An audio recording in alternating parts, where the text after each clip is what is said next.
Hello and welcome to Northwest Newsweek. Thunder Bay OPP and the Provincial Coroner's Office continue to investigate a fatal head-on collision between two transports west of Thunder Bay. The crash happened around 7 o'clock last Sunday evening on Highway 17 just west of Wraith.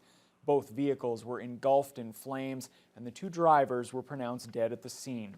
The collision forced the closure of the roadway for more than 24 hours, and it reopened around 10:30 Monday night.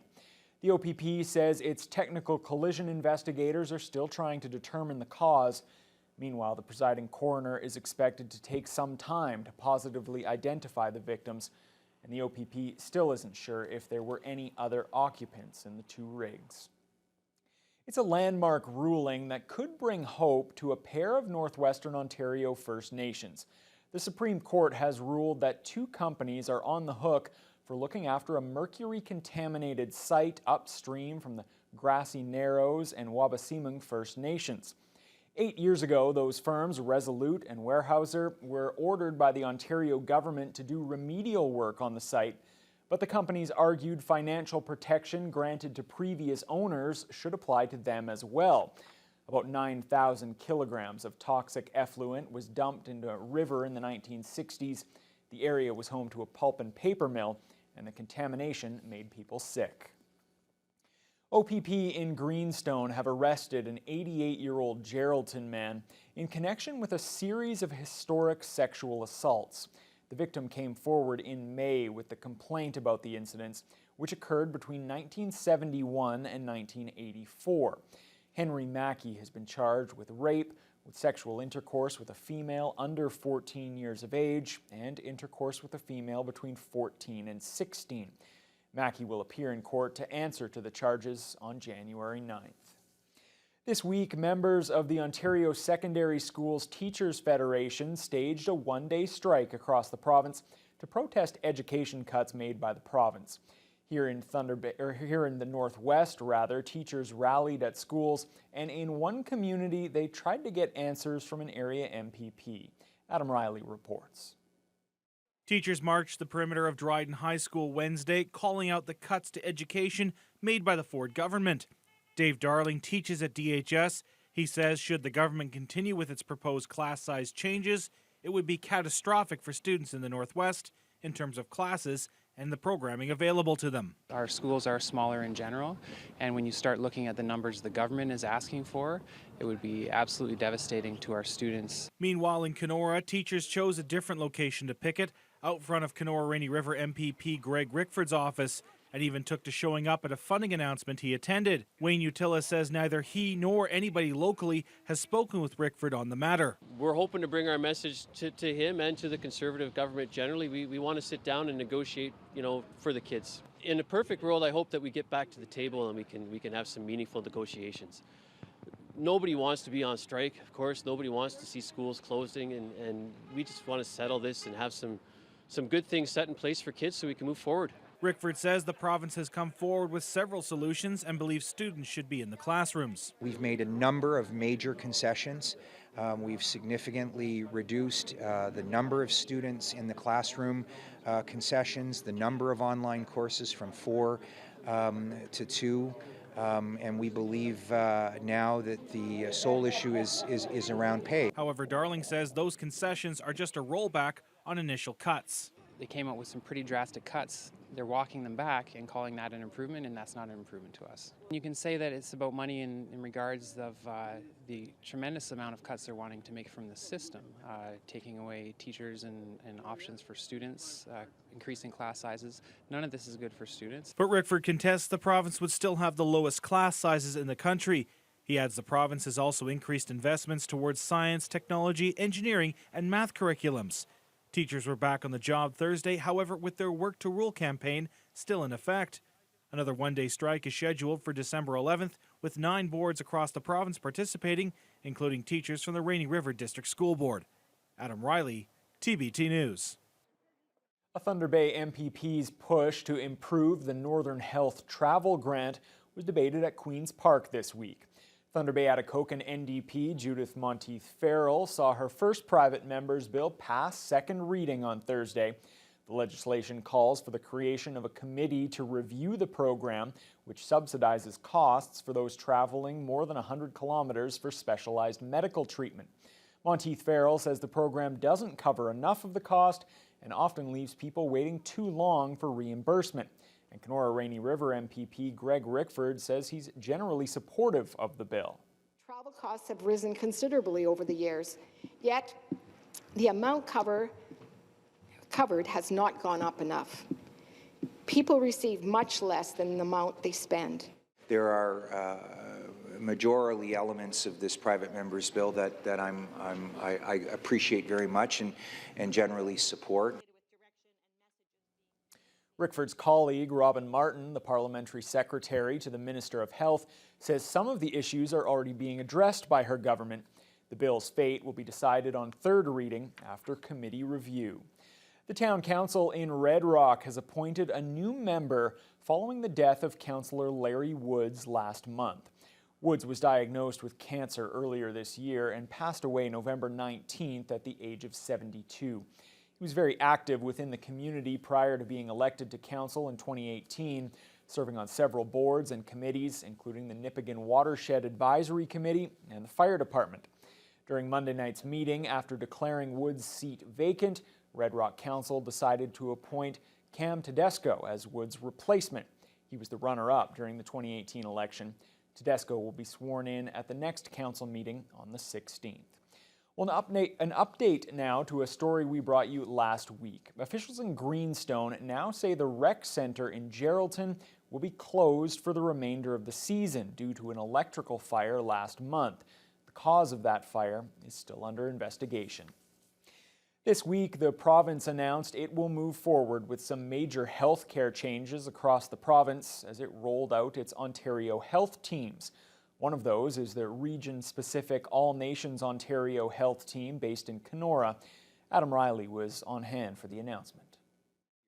Healthcare has come home to Kenora. That is the sentiment Kenora Rainy River MPP Greg Rickford has following Wednesday's announcement on the creation of the All Nations Health Partners Ontario Health Team, one of 24 teams established across the province. However, Rickford says this team is a made-in-Kenora solution that is unique from the others, as it will coordinate with facilities in nearby Winnipeg and Thunder Bay, which provide a wider range of services. We appreciate our partnerships with those providers, but we want our system to be organic and to come from here. So our frontline workers will be able to operate in a system that's supported by technology, that's literally going to follow the patient in their health experience or their health journey. Rickford was joined by representatives of the 15 regional organizations which make up the All Nations Partnership, including the Northwestern Health Unit, Grand Council Treaty No. 3, Firefly, the Kenora District Services Board, and Wasagijig Nanandawigamig.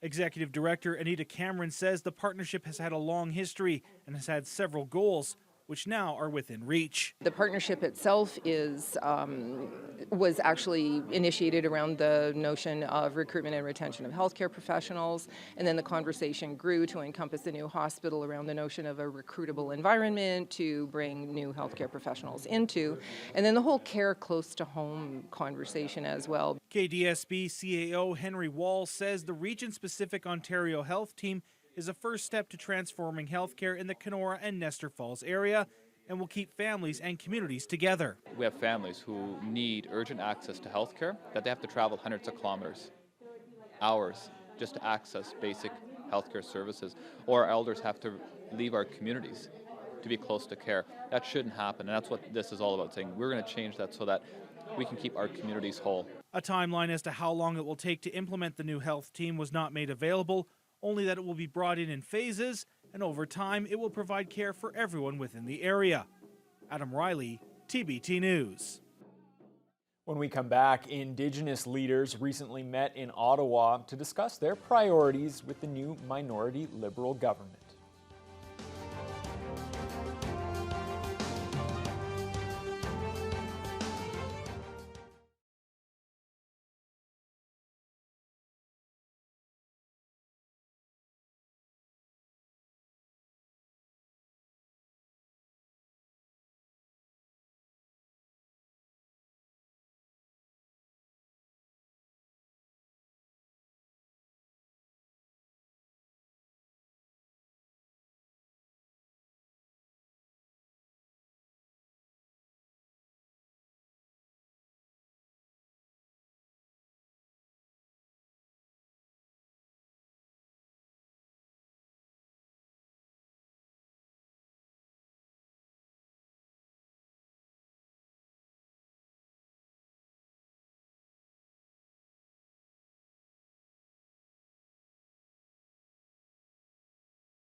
A big gathering wrapped up in Ottawa this week, with people coming together for the First Nations Special Assembly.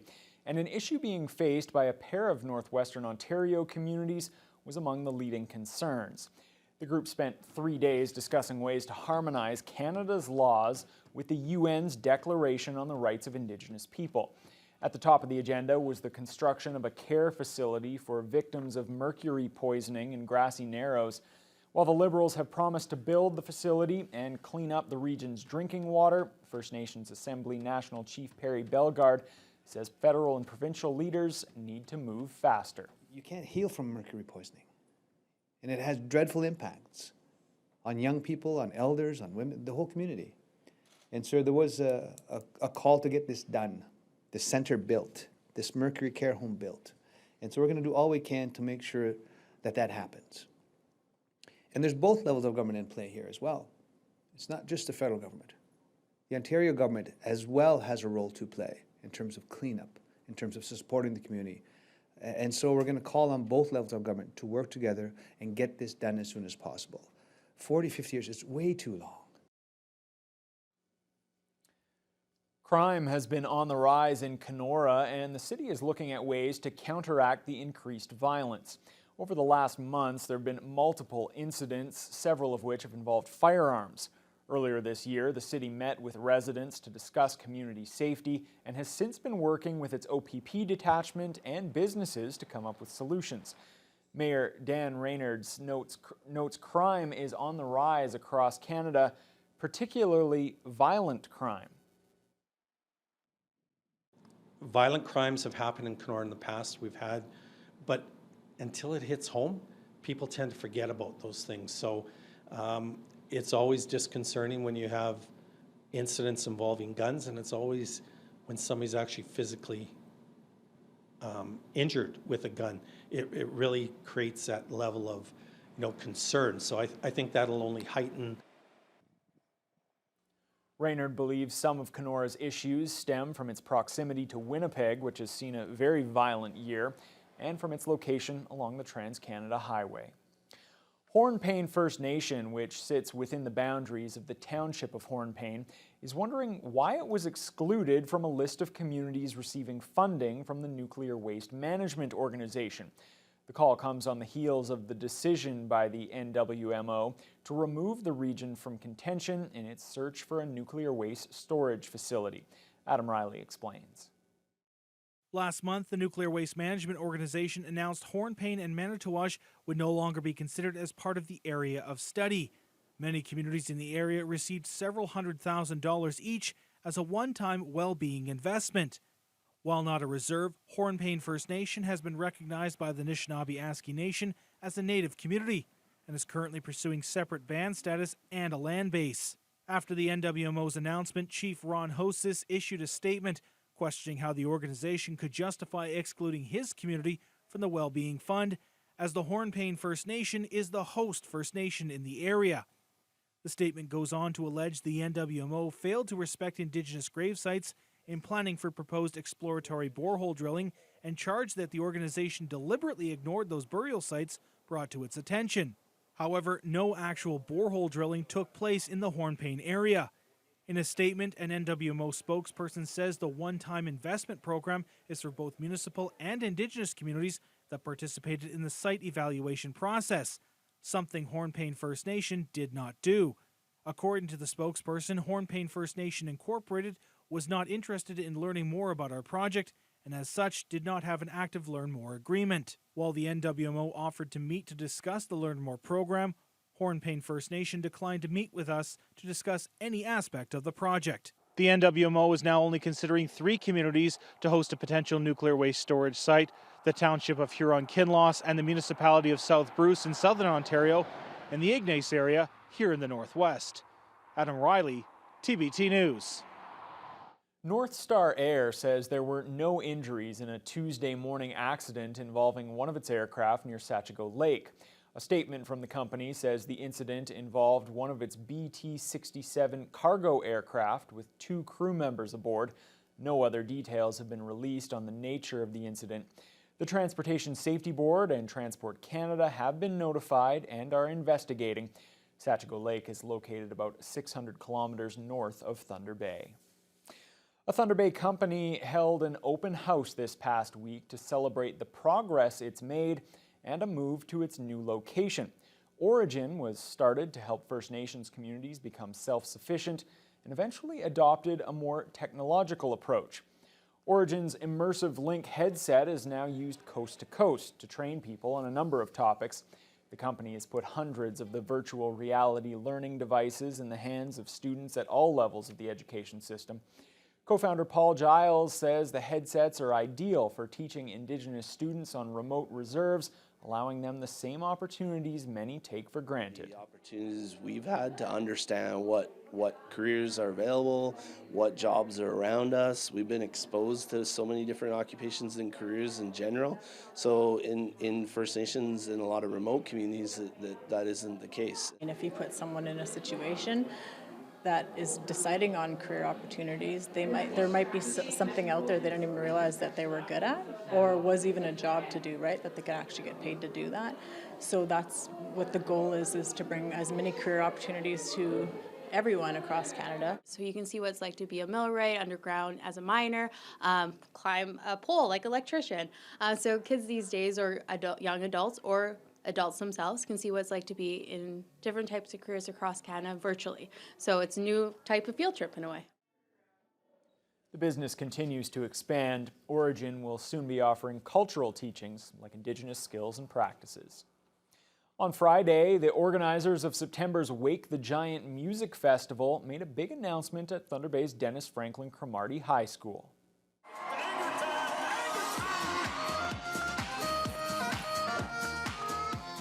The festival will return for a second year in 2020.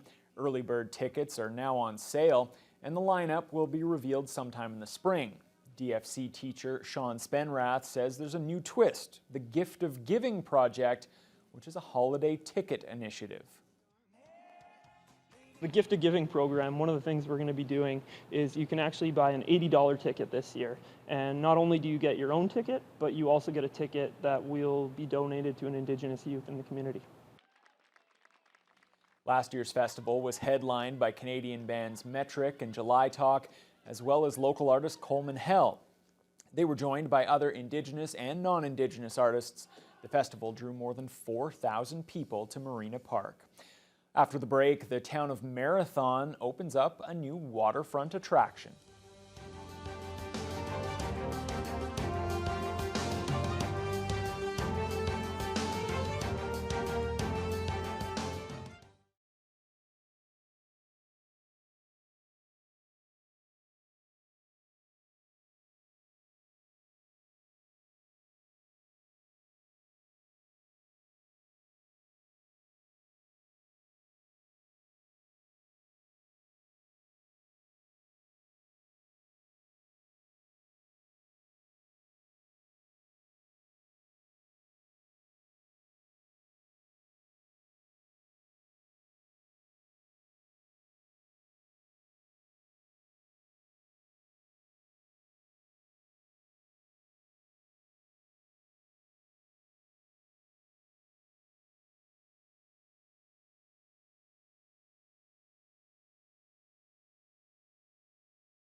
The MNR and a group representing forest companies are defending their timber harvesting practices in the wake of a critical report from an environmental group.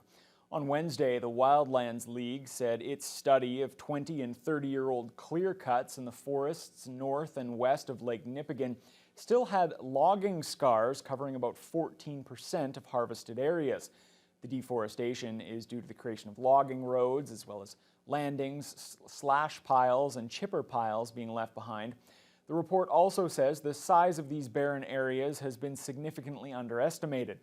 The MNR responded on Thursday, saying its latest surveys show just 9% of harvested areas have been left unproductive, and it adds companies are required to help recover those areas to make way for new tree growth. The Forest Products Association of Canada insists the Wildlands report is wildly misleading. It contends the study was purposely exaggerated and focuses on practices from 30 years ago from one single region rather than the entire country. The group adds that non-regenerated areas are significantly lower today.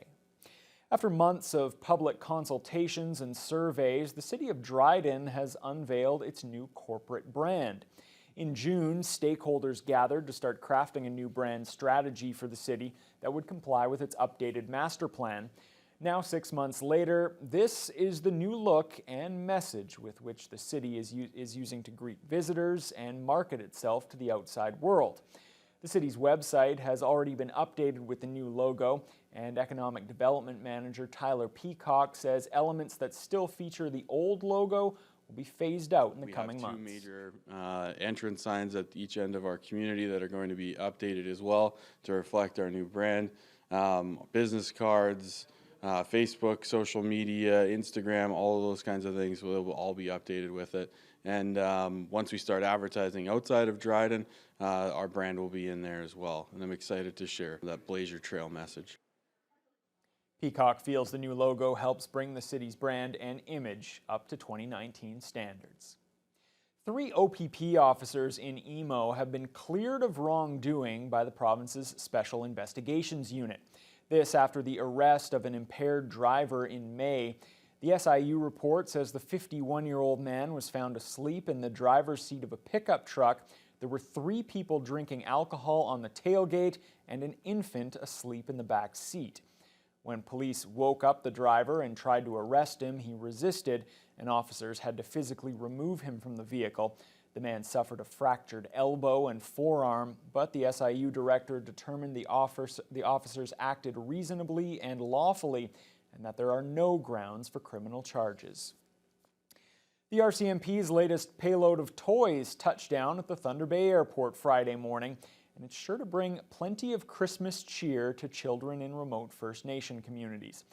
A massive C-130 Hercules came filled with toys and supplies as part of the 5th annual Toys for the North program.